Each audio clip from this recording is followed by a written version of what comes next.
We are following severe weather from Australia at this hour. Violent storms hit the country's east coast, bringing strong winds, heavy rains, and flooding to many areas there. The state's emergency services minister says the majority of the calls for help were related to roof damage and fallen trees. The storms also brought high surf, which forced some beaches to close. Back here in the U.S., Colin, the newest tropical storm to form in the Gulf of Mexico, and now Floridians are preparing. The storm is expected to bring heavy rain and gusty winds to the Florida Gulf Coast Monday and Tuesday, and a warning to Floridians from Governor Rick Scott didn't go unnoticed by folks in Tampa. They took the time on Saturday to fill sandbags in case severe weather causes flooding there. Colin is the third named storm of the 2016 Atlantic hurricane season.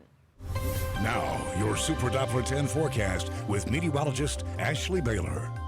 And Ashley, you've been telling us about Colin. Right now, we're not talking Colin, but we are keeping an eye on some possibility of severe weather for tonight, right? Right. One eye on the severe weather for tonight, the other eye on Colin. So, yeah, lots going on in the weather department. Let's take a look at our Super Doppler 10 radar right now. I know not much going on across our neck of the woods. We have some very, very light rain showers from Bay Island stretching through Lake Terrence, Kempsville over towards Indian River Park. So that's about all we have to talk about in our viewing area so far. But we really need to zoom out and show you the bigger picture here with our satellite and radar composite. And you can see there's more showers and thunderstorms stretching out towards Richmond. So from Richmond all the way just outside of South Hill is where we are seeing some showers and thunderstorms. Not all of them looking all big and bad at this point. Honestly, the worst of the severe weather has stayed well to our north. Right now, there are some pretty nasty thunderstorms approaching New York City. So now the chance of even seeing any tornadic activity has actually been moved even farther to the north up towards Philadelphia and New York City. So looking like less and less of a threat towards us. So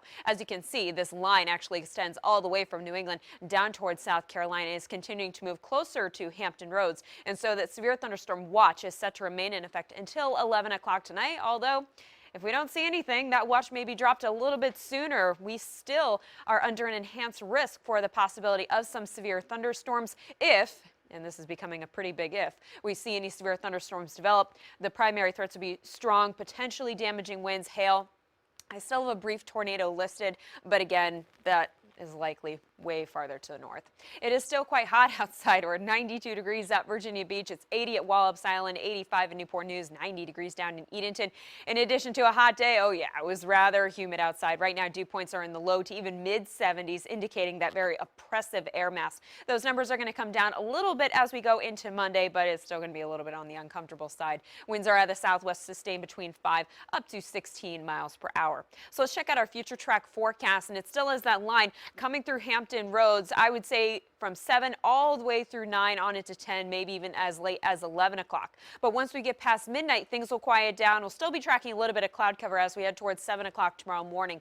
So we'll start your Monday off with some clouds, but I do expect increasing sunshine throughout the morning. So by the time we get to Monday afternoon, we'll have more of a mix of sun and clouds out there with temperatures in the mid to upper 80s. Now, watch as we go into Monday night and Tuesday. We are going to throw some showers in the forecast for Monday night and Tuesday morning. These showers associated with Tropical Storm Colin, which we are now tracking in the Gulf of Mexico. Right now, winds sustained at about 40 miles per hour, moving off to the north at 12 miles per hour. So let's put a track on this for you.